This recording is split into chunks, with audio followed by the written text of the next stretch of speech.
We need to be a cost of living government. That's how Andy Burnham would like us to see his new government as he has his first full day in office as the new Prime Minister. He's already announced a cut in the VAT on domestic electricity bills. But what else might he have up his sleeve when it comes to the cost of living? We will discuss on this episode of Newscast. Hello, it's Adam in the Newscast studio. And it's Faisal in the Newscast studio. And it's Alex in the Westminster studio. Oh, it's good to be back, sat down, not standing for hours and hours and hours in a street. Although it was to witness something quite historic, so actually maybe I shouldn't be whinging. But anyway, so on the last episode of Newscast, which me and Chris recorded on Monday night at about 11 p.m, we were teasing what the cost of living announcement was going to be on Andy Burnham's first full day as Prime Minister. And Faisal, he didn't hang about. They announced it first thing this morning. Yeah, I was up at 5 a.m. waiting for the drop. Oh, another whinge. At 6 after 4 hours sleep. And yeah, we got it at 6 a.m. and it was the cutting of VAT, the current 5% rate of VAT on domestic electricity bills down to 0%. That dropped at 6 a.m. And this will kick in October. So the critical timing there is ahead of the next setting of the Ofgem price cap. And that's interesting because although the impact on a typical bill is a cut of £45, right now it looks like it's going to stay the same or maybe go up by £5 to £10 to £15. So the net result of this is the headline. If everything stays the same, by the way, nothing's staying the same in terms of oil so the and gas VAT market. cut is bigger than the likely increase in the price cap. From where we stand today. So from where we stand today, it means we can say, well, actually, against expectations, we now expect there to be a cut to the typical bill in October. So I think that's where it's been modulated. You know, relatively modest move, £850 million. But I think it's just enough for us to be able to say, well, now we expect it, to be pretty flat, basically, but just come down a little. And if you use gas central heating or if you're a business, this doesn't apply. It doesn't apply. So to electricity and home. Well, there's two reasons they say why that's not the case. Because not everybody uses gas. This is a way to get it out to every single household. Almost every single household uses electricity. But also, in some ways, the poorest households are more likely to use electricity for heating than others. That's their argument. There are counter arguments against that, actually, because in many ways, the wealthier you are, the more electricity you use, for example, and in particular, people that have, a fancy Tesla on their front drive, they'll be using a lot of electricity and they no longer pay VAT on that electricity. Although, interestingly, if you charge from a street charger, you do pay VAT. Yeah, because that's a different service, isn't it? Which is a separate point, but there we go. For people in flats to be annoyed about. Alex, and the other thing that Andy Burnham said when he was in Downing Street in front of us all on Monday lunchtime was that this announcement, when it came, would be fully funded. Which it is, sort of. Yeah, quite. And I think that was obviously quite an important point for Andy Burnham to make, because he has been at pains to stress the fact that he's not going to be loose with the public money, if you like. And so he did say that this would be fully funded. And then this morning, just to give you a bit of the chronology, when the government made this announcement, they said, right, this is how we're going to pay for it. It's going to cost about 850 million quid for the rest of this financial year. We reckon we're going to save about 1.8 billion from scrapping the plans to introduce a digital ID, which was a Keir Starmer initiative that this new government had already said it was going to get rid of. Therefore, we're just going to transfer the money over. However, it then emerges that in the Office for Budget Responsibility documents, when they look ahead basically and give their kind of estimation of all the public spending plans, they identified at the time that actually the digital ID plans, the money for that, hadn't actually been identified in government departments yet. So that was point number one. And then point number two, Darren Jones, who until only Monday was Keir Starmer's right-hand man as the Chief Secretary to the Prime Minister, he put out a tweet.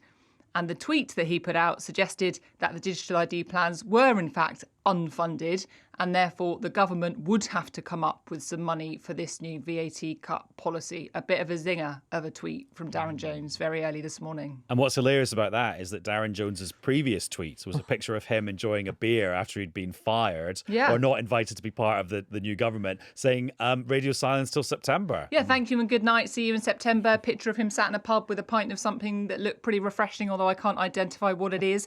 And actually, his tweet before that, when he was confirming that he was leaving government, he wished Andy Burnham all the best and his team in government. And then this morning, very early, what he did was put out this tweet, which was effectively a sideswipe at the government's first announcement and the way that it planned to fund it. And also, Faisal, this was all happening as you were on the radio, Chris was on the radio, Jonathan Reynolds, the newly reappointed business secretary, was about to go on the Today programme to sell this policy. So it was perfectly timed from Darren Jones's point of view if he wanted to cause mischief. Yeah, I mean, I was on the Five Live Breakfast show and it was read out to me and I couldn't believe that, this is obviously highly credible former chief secretary to the Treasury who used to do all the counting, also responsible for the digital ID policy. Actually, though, hang on, was he saying that his digital ID policy wasn't funded? That's an interesting one.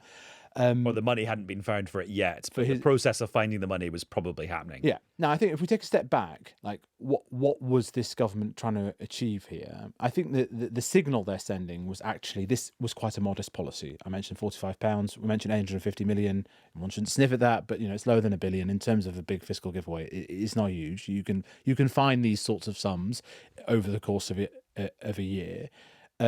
But they, in big picture, broad brush terms, they had also cancelled a project that was a priority of the Starmer-Reeves administration. So that's not going to happen. Now, how much of the savings they said that they were going to identify, that Alex just pointed to, in November, they had actually found, I think is an open question. Treasury sources say, we would have done this. We would have found the savings in order to fund this. We're now not going to do ID and we're going to use it instead for this. And the reality is you get these sorts of midterm announcements and they come up with a story or a narrative to hold the line until basically all the numbers are up for grabs in a budget process when it's fully costed properly for the OBR. That is the reality of the situation. But my takeaway is modest and they're willing to cancel projects. And that is a signal, I think, of intent to the public.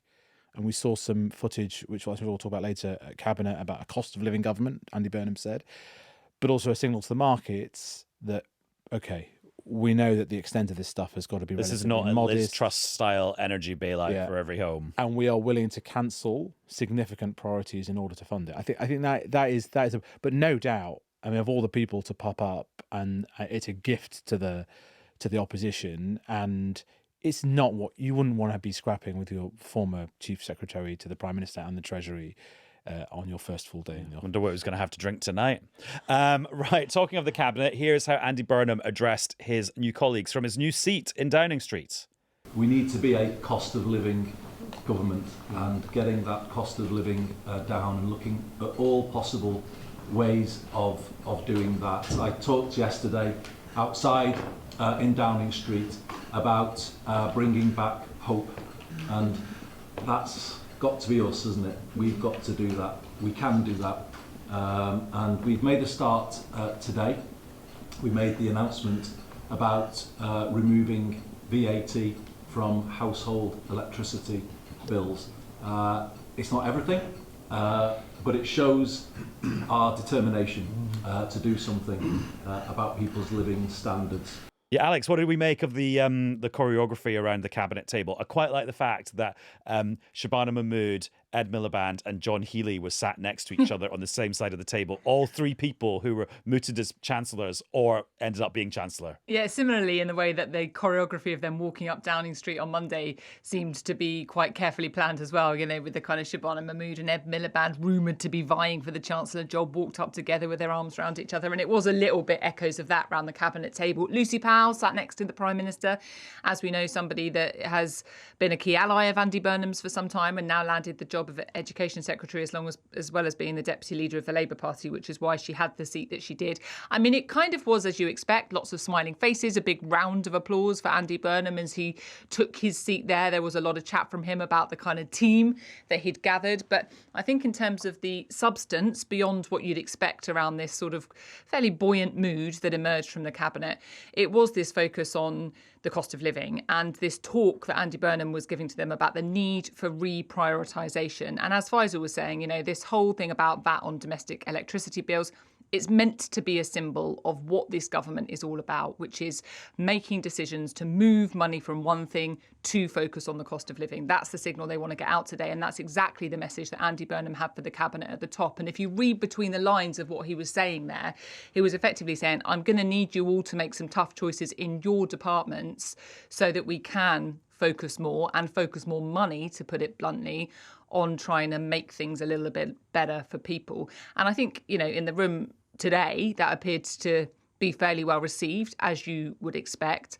I guess the crunchy bit will come to what those decisions are and what has to go to free up some money on the stuff that Andy Burnham wants to do. But Faisal, how different can this be from what Reeves and Starmer were doing? Because they were looking around for months and months and months for things you could do to make people feel better off.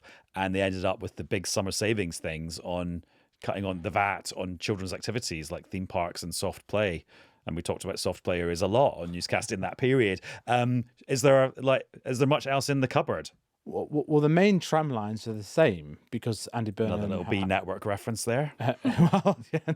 Take the boy out well, no, Manchester. it's true. No, they're emblazoned in yellow, the main tram lines of this government, which are the fiscal rule, the borrowing rules, and the manifesto commitments not to raise major taxes are the same. So that, they have decided not to change that, or they've decided not to change that. And so you're right about that. And yet at the same time, we have this verbal list of priorities, which I think show, I don't know, I don't mean this in the Westminster way, but like sort of political bravery, to talk about social care, to talk about... Oh, and we should just say that when the PM was talking to the political editors, including Chris in the Downing Street Guardian yesterday, he was talking about reforms to social care that will make social care like the NHS in that it's free at the point of use. Yeah. Which is enormous. That is 10 billion plus type situation. If taken seriously at face value, that's what you're talking about. You're talking, there was some suggestion, I haven't heard this directly myself, that one of the stories behind Ed Miliband returning to the Foreign Office is that the official development aid target of 0.7% is restored in some way. You obviously have John Healey, former Defence Secretary, who resigned over defence spending not going to 3%, now as Chancellor. There's 3 or 4 others like this, and yet you watch that cabinet imagery and the Prime Minister, very much talking about fiscal prudence and credibility. And John Healey comes up first, and I, on behalf of broadcasters, spoke to John Healey at the Treasury yesterday, and it was all about kind of fiscal prudence. So how do you square that? And also, we've got more cost of living announcements we think in the next few days that are being previewed. You mentioned the buses.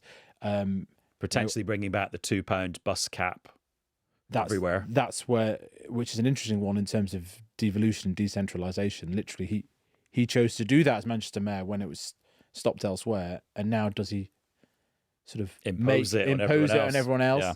So you have all of this list that sounds like lots of spending. You have the same tram lines. You have stepping stones towards a 10-year plan that will come out in the autumn before or after a budget. What gives there? And can he avoid the similar challenge or the equivalent challenge faced by Keir Starmer and Rachel Reeves, where you have this constant speculation of what taxes are going to go up? So that is the challenge right now. I guess it helps if the borrowing rates in the markets it's somewhat under control. And they did pop up a little bit yesterday when, in that briefing with political editors, the Prime Minister said he was looking to use all flexibility in the rules. Yeah, and what flexibilities do we think he might be talking about? So this is the thing. That I think that was interpreted due to the headlines in the markets as being, oh, that means he's going to squeeze the room for manoeuvre, the headroom. I don't think he meant that at all. I think it's a very specific thing that I think it's Jim O'Neill, the economist that's been advising the now Prime Minister, has suggested before. It all goes back to Rachel Reeves' change in the target for debt. Yeah, she changed the definition for what the debt was to that thing, was it called PSNIFL? PSNIFL, net financial liabilities. That means there's some flexibility in something that's a financial transaction. Now, that has been used by... Basically collecting together more things to describe as assets that you can offset against the government's debts. Essentially, so it allows you to borrow more and still say you're sticking to the fiscal rule on as debt. long as there's a transaction involved. Yeah. And they've pulled that off for some of the green measures in Ed Miliband's old department. You could apply the same logic to housing, to some forms of infrastructure, and you can expand how much spending could be done or how much building could be done without necessarily breaking the fiscal rules. I think that is where it is. That I think is less controversial, particularly if it's used for economically productive investment, than would be, look, Rachel Reeves left 24 billion of headroom, I'm going to use that. They didn't mean it like that. Yeah. But if you're explaining you're losing, is it in the old is it Reaganite phrase? Yeah, much as we love explaining on Newscast, if you're doing it as a politician, it's maybe not a good sign.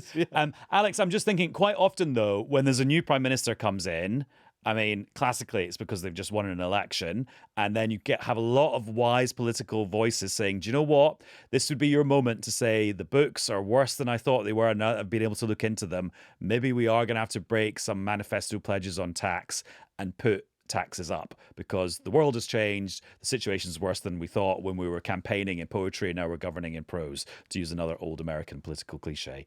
I suppose that option isn't really available to Andy Burnham here, is it? Or is it?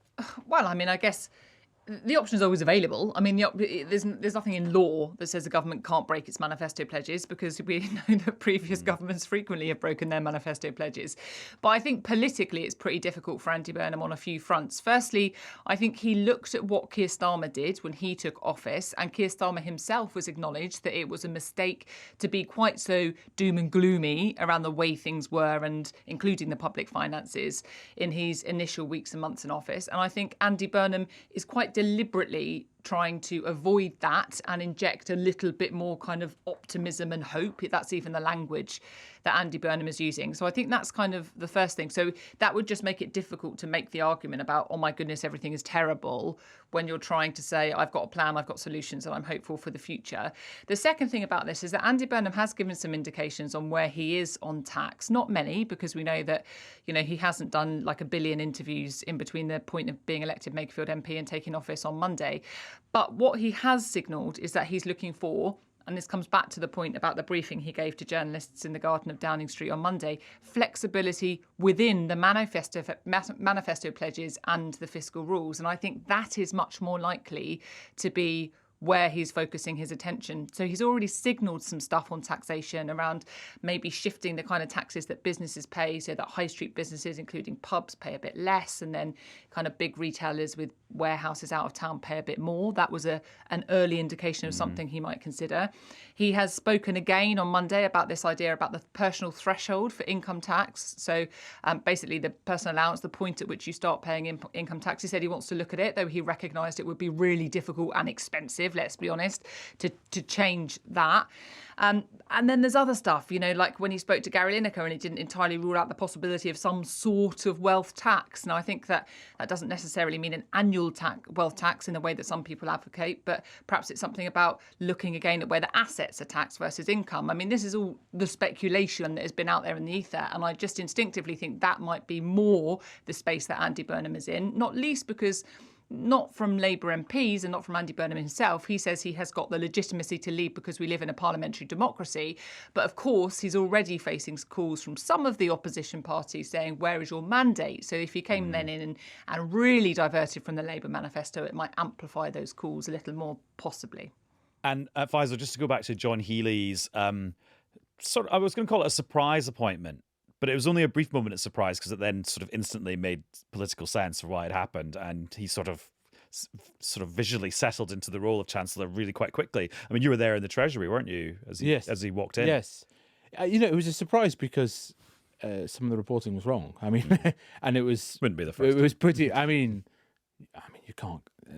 Although what I can't tell is if the reporting was wrong or the briefing was done to test out different candidates and the results of that testing led to John Healey. But maybe not even the testing, perhaps just the very virtue of the briefing that Andy Burnham professes to despise then led him away from those individuals. I don't know. This is quite interesting insight. I'm occasionally averse to inside baseball stuff, but I think there may be something in the fact that they held a lot of information very, very tightly.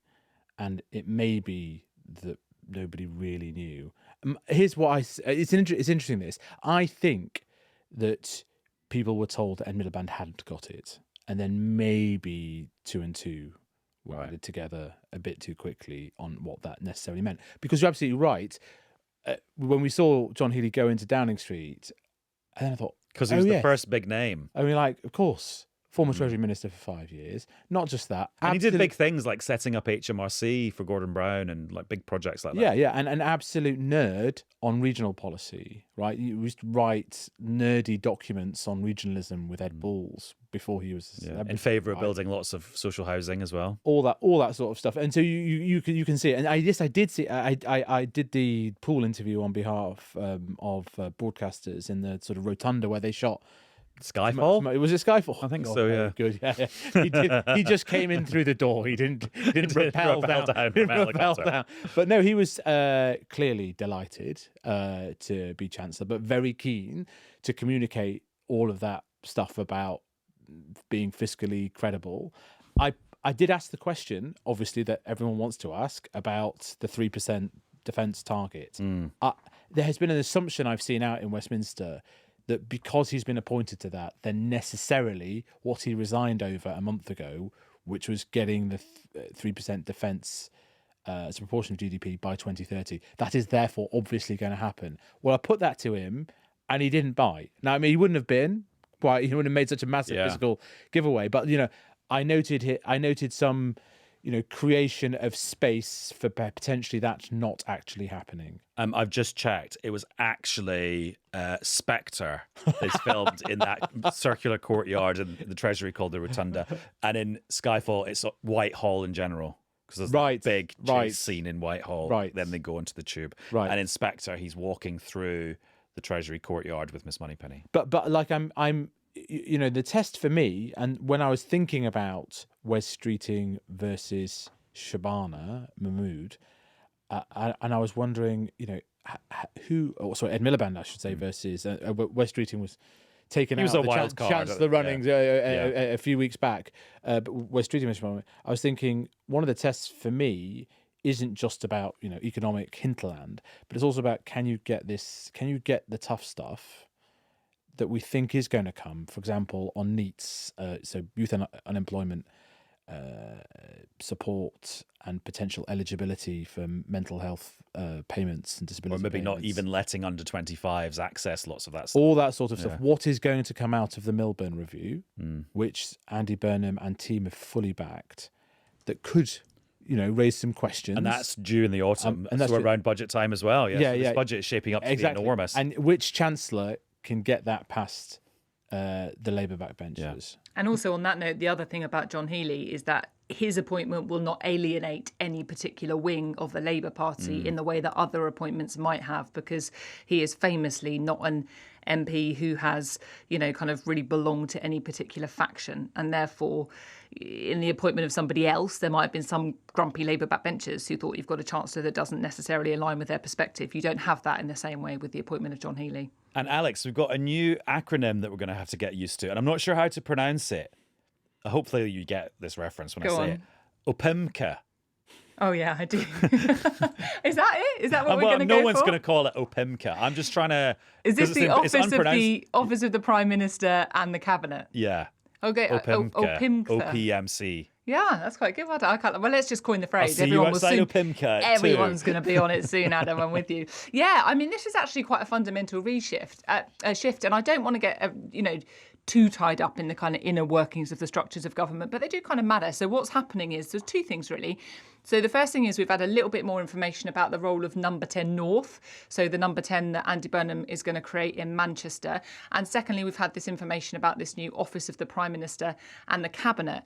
And on the first point around Number 10 North, that is going to take primary strategic responsibility for a real key plank of Andy Burnham's agenda, which is this idea of devolution, shifting power outside of Westminster, from Westminster and Whitehall to the regions across England specifically. And the strategic stuff on that is going to be now done by Number 10 North rather than the Treasury or the Ministry for Housing, Communities and Local Government. Also, Number 10 North, therefore, is going to be tasked with, again, the strategy behind driving regional economic growth. Because you've got to remember, this whole devolution agenda is part of Andy Burnham's whole economic plan. He thinks if you can really transform where power sits so that areas have much more say over driving investment or building housing or whatever it is, he thinks you can get the economy growing that way. So that's a really quite significant thing. That we are told that the Treasury and the Department for Housing, Communities and Local Government are still going to have a really crucial role to play, but the overarching strategy is sitting with Number 10 North. And the second one is this new office. What's the acronym again? OPIMCA. OPIMCA. OPMC. Thank you very much. OPIMCA. So that is basically, I think, about having a kind of centralised team that can drive the Prime Minister's agenda. And again, you will remember that Andy Burnham has talked about the kind of resistance of Whitehall that he encountered as the Mayor of Greater Manchester, particularly to this idea of shifting power out of London to other places. By London, I mean Westminster and Whitehall, not London, the city. And I think that this is sort of an attempt to make sure that doesn't happen under his watch. So it's about a kind of, they say it's about focusing on the sort of top strategic priorities of the Prime Minister and the Cabinet. This new office is going to answer to the Prime Minister and the Cabinet. And I think it's about driving Andy Burnham's agenda through. And the other thing to mention about that is Louise Haigh, who is the first Secretary of State / sort of de facto Prime Minister. She's going to have a really crucial role in all of this, in trying to push through that Andy Burnham devolution agenda, which he does think is in large part an answer to the country's growth problem. So a kind of important big structural change. And what I don't know quite yet is what that's going to mean for other departments, how they function, how they operate. Is everyone going to be happy and on board? And also there's going to be an AI task force, Faisal. Don't know if you've heard about this. Yes. And there's going to be a senior AI advisor appointed to the Prime Minister who will work along with the AI minister who's now going to attend Cabinet. So that sounds like quite a big deal as well. Well, potentially. because I think this has been confirmed that they've scrapped the department that was housing all of that. Peter Kyle's old... no, not Peter Kyle's. Liz Kendall's old department has gone. He now sits in Cabinet. Now, I think this is important because it was one of those issues that was hugely important to the future of everything, we're told. All, world leaders, conferences, obviously the former Prime Minister, Tony Blair talks about it a lot. But we'd heard very little out of Team Burnham about AI. There happens to be a bit of a mini tech boom happening. It is mainly centred around London, Cambridge, Oxford. And so where that sat within the sort of Burnham worldview of the United Kingdom, no one really knew. There was the odd bit of briefing. And again, I'm a little bit sceptical about some of the advisors to Burnham say this. For example, saying that he was against or he was sceptical about how great driverless cars were, for example. And there are trials happening in London right now for various driverless cars. And there's some really impressive UK companies. And for example, we should think about what happens to the Uber drivers and the black cab drivers. It's a really important and interesting point. I saw two driverless cars are part of the trial, sort of almost driving into each other the other day there and having to work out what to do about when a driverless car meets another driverless car on a very narrow road. Well, there was a bizarre situation in San Francisco when they started beeping at each other and people thought they'd invented a new language, so if that doesn't trouble you. However, so we don't know the instincts, and we don't know, is there a perception that the previous administration, again, was a bit too drinking the Kool-Aid about AI at a time when in the US, for example, there's a bit of a political backlash? Would a sort of Andy Burnham vibe on AI embrace it or kind of ride with some skepticism about its impact on jobs? Do you put higher business rates on a data centre to help fund a business rate cut for pubs, or do you only put that on warehouses, as he's described? Well, and then sort of some more fundamental issues, really, about how how you tax.